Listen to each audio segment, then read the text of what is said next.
పార్వతీపురం మన్యం జిల్లా కొమరాడ మండలం జేజేఎం పథకం ద్వారా మండలంలోని గల గ్రామాలకు పూర్తి స్థాయిలో నీరు అందేలా చర్యలు చేపట్టాలని, గిరిజన గ్రామాలకు నీరందేలా శాశ్వతంగా చర్యలు తీసుకోవాలని, కొమరాడ మండల కేంద్రంలో జేజేఎం పథకం ద్వారా నీరు అందించి సమస్య పరిష్కరించాలని, జేజేఎం పథకం ద్వారా అమలవుతున్న పనులు వేగవంతంగా పూర్తి చేయాలని, కొమరాడ సచివాలయానికి రెగ్యులర్ సెక్రటరీని నియమించాలని కొమరాడ మండలం ప్రజలు కోరుతున్నారు. అదేవిధంగా రజక వీధిలో నివసిస్తున్న 40 కుటుంబాలకు జేజేఎం పథకం ద్వారా పూర్తి స్థాయిలో నీటి సౌకర్యం కల్పించాలని, పరిష్కారం కాకపోతే కలెక్టర్కు ఫిర్యాదు చేస్తామని తెలిపారు. ఈ కార్యక్రమంలో మహిళా వ్యవసాయ సంఘం నాయకుడు రెడ్డి శివన్ నాయుడు పాల్గొన్నారు. మంచినీరిచ్చే అన్ని విధాలుగా ఆదుకోవాలి. మంచినీరిచ్చేదాకా పోరాడతాం. పూర్తి స్థాయిలో మంచినీరు ఇవ్వాలి. మంచినీరిచ్చే అన్ని విధాలుగా ఆదుకోవాలి. మంచినీరిచ్చేదాకా పోరాడతాం. మాకు సార్ మరి మాకు నీళ్ళు లేవు, మంచినీళ్ళు కోసిపోతాము. 6-7 మాసాలు అయ్యింది.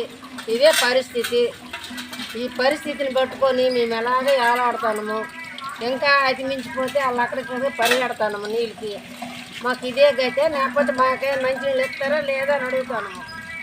ఏ పనికి వెళ్ళాలన్నా మా పరిస్థితి బాగులేదు. మేము పనికి వెళ్ళలేకపోతున్నాము. మాకు నీళ్ళు చాలట్లేదు, నీళ్ళు రావట్లేదు. ఇంచుమించి ఇప్పుడు ఇదిగో 2 గంటలు అయ్యింది బింది పెట్టి. 2 గంటలు అయ్యింది. 2 గంటలు పెట్టిందండి. ఇది ఈ బిందు ఎప్పుడు పడుతుంది, ఎప్పుడు నిండుతుంది, ఎప్పుడు వెళ్తాము మేము పనిలోకి? మా పరిస్థితి ఏంటి? మేము కూర్చొని ఉన్నోళ్ళమా? ఎక్కడికి వెళ్ళకపోతే మాకు దినం తీరదు.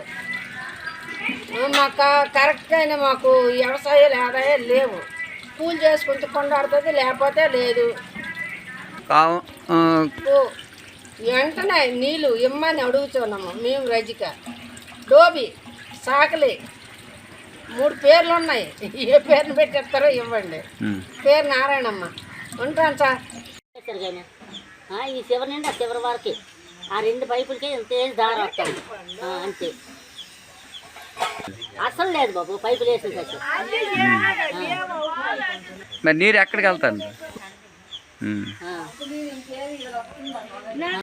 జిల్లా కొమరాడ మండల కేంద్రం అండి. ఇది మండల కేంద్రంలోనూ ఇక్కడికి సచివాలయం 300 మీటర్ల దూరంలో ఉందండి. దీనికి సంబంధించి మేము గడిచిన ఇప్పటికే 5-6 సార్లు కూడా ఇక్కడ నిరసన కార్యక్రమం చేసే మంచినీరు ఇవ్వండి, మహాప్రభేదం నీరు. ఈ బిందికి రజకి వీధి అండి. ఈలో సుమారు ఒక 50 ఇళ్ళు కుటుంబాలు ఉన్నాయి. ఆ పక్కనే దళితులు కూడా ఉన్నారు. ఇక్కడ రజక కుటుంబాలు జీవిస్తారు. ఇక్కడికి నీరు పూర్తి రాని పరిస్థితి ఉందండి. అక్కడ మేము అడిగితే పంపు నీరోగ్నులు కదిలితే పూర్తి రాదంటే సగం వస్తుంది. ఎందుకు వస్తుందో తెలియదు, ఎందుకు వెళ్ళిపోతే తెలియదు. ఈరోజు ఇక్కడ సెక్రటరీ గారు ఉన్నారండి సచివాలయానికి. ఆయన ఇన్ఛార్జ్ అట.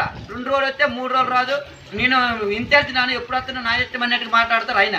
రెండోది ఏంటి, ఈరోజు నిధులు లేవని చెప్పి సర్పంచ్ గతంలోనే నిధులు లేవని అప్పక బాధ.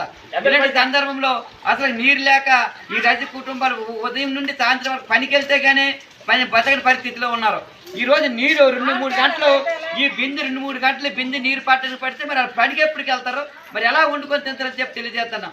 కాబట్టి పైపులు ఈ 40లోన 4 పని చేస్తున్నాయి. మిగతా ఒక 5-6 పని చేసి మిగతా పూర్తి నీరు రాదు. ఇదే కొంత నీరు వస్తుంది. ఇలాంటి సందర్భంలో వెంటనే ఈ రజక వీధికి సంబంధించి ఇది రజకులందరికీ నీరు పూర్తి స్థాయిలో నీరు ఇవ్వాలి. అలాగే జేజీఎంకి సంబంధించి మేము చెప్పేది ఏంటంటే, ఈ మండలంలో జేజీఎం పథకంకి సంబంధించిన కాంట్రాక్టు వరితాయన ఎప్పుడు వస్తాడో ఎప్పుడు వెళ్ళిపోతాడో తెలియదు. 50% పని అయింది, ఇంకా 50% పని లేని పరిస్థితులు ఉంది. కాబట్టి జేజీఎం పనుల పైన పూర్తి దర్యాప్తు చేయాలని చెప్పి ఈ సందర్భంగా తెలియజేస్తున్నాం. అలాగే సెక్రటరీ సంబంధించి ఇన్ఛార్జి సెక్రటరీ ఉండడం వల్ల ఈ మండల కేంద్రంలో సుమారు 300 కుటుంబాలు ఉన్నాయి. 3000 కుటుంబాలు ఉన్నాయి. వీళ్ళకందరూ కూడా సక్రమంగా ఆయన ఎప్పుడు వస్తారో ఎప్పుడు వెళ్ళిన పరిస్థితి ఉంది. కాబట్టి రెగ్యులర్ సెక్రటరీ నిర్మించే అన్ని విధాలుగా ఈ కొమరాడ మండల కేంద్రంలోని ప్రజలకు ఆదుకోవాలని చెప్పి ఈరోజు మేము సిపిఎం పార్టీ ఆధ్వర్యంలో డిమాండ్ చేస్తున్నాం. ఇప్పటికైనా వెంటనే అధికారులు వచ్చి ఈ గ్రామాన్ని ఈ రజక వీధికి సంబంధించి నీరు అన్ని విధాలుగా ఉదయం సాయంత్రం ఇచ్చే విధంగా ఆదుకోవాలని చెప్పి ఈరోజు మేము సిపిఎం పార్టీ ఆధ్వర్యంలో డిమాండ్ చేస్తున్నాం. ఈ విషయం పైన త్వరలో పార్వతీపురం మన్యం జిల్లా కలెక్టర్ గారికి కూడా ఫిర్యాదు చేస్తామని చెప్పి ఈ సందర్భంగా తెలియజేస్తున్నాం.